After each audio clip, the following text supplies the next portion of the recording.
Hey everybody, my name is Dmitriy Volkov and I'm here to tell you about Python packaging for busy people. And what I mean by that is tools that save you time and don't annoy you. And you might be starting to suspect something at this point, so let me tell you upfront that this talk is going to include some opinions. This is not the only way to do things, but I hope it's one that will save you time. For some background on where I'm coming from. I used to do some build engineering for projects like Ton, Kaspersky and VNet, and the upshot is that these are large polyglot projects which are annoying to build. Say, VNet is a large C++ code base with Go, Rust, and C vendor submodules, which on top of that ships a fork of mobile Firefox, and really it's a pain.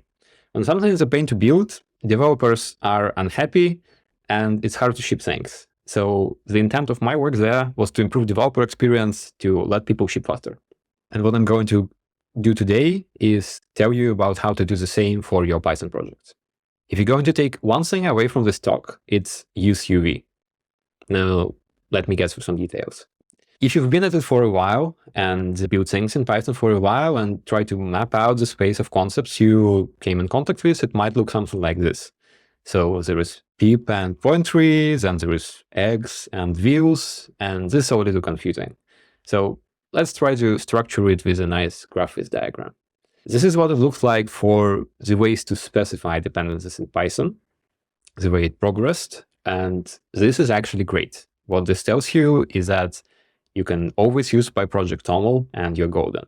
However, if you do the same chart for tools, it's not so great because there is like 10 competing tools and pip still works.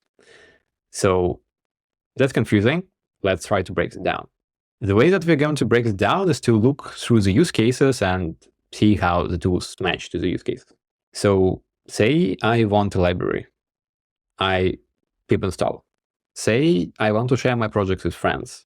I write the library down in requirements.txt. Easy. Say I want my project to work in half a year's time from now when NumPy updates. I just write down the version. Easy. Say I also want environment to sync with requirements automatically. I use pipenv.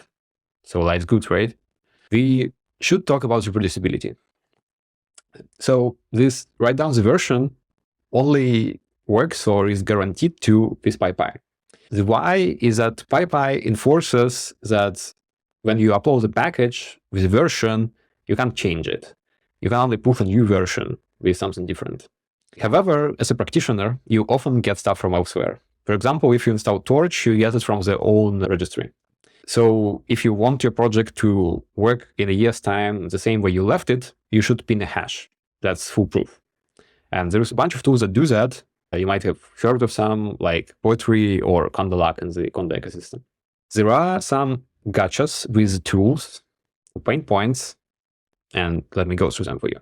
So first off is Pip and Piptools. And the first thing you should know about that is that old pip can just install incompatible packages. So if two of your dependencies want different versions of the same thing, you just get a broken environment. This is fixed though in new versions.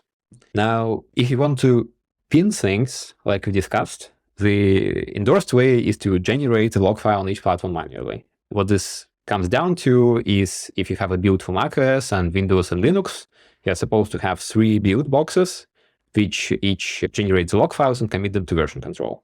So no cross support. This is annoying. Finally, in today's failure of technical communication, Pip's documentation literally includes a section telling you that a secure way to use Pip is to use a flag you probably never heard of. What the flag does is it disables Pip's dependency resolution logic because you're supposed to have pre-resolved the dependencies and logs them and committed them to version control because of some details of how step tools works. Okay, so that was Pip. The next one on my list is Poetry. And let me tell you, I really wanted to love Poetry. However, there were some pain points, and here are some. So the first thing is Poetry has no command to upgrade dependencies. So you wrote down the version, you wrote down the hash, you want to bump it, well, no built-in command. The next thing is we discussed that PyProject is the standard right now in the way projects are described. And the standard is going to have different implementations, and Pip and Poetry are different implementations. and they might differ sometimes. This is going to bite you. Finally, for about a year in 2022, if you Ctrl-C poetry install, or if you run 2 parallel poetry installs, like 2 projects you're installing dependencies for at the same time, you get corrupted cache and poetry doesn't work anymore. This was when I rage quit poetry. Okay, so on to Conda. And if you look at Conda's website, you will learn that Conda is an ecosystem and a philosophy which works for a project of any complexity. And if you don't run away screaming at that point, let me tell you that Google has 2 million hits for Conda Slow, and this is for a reason.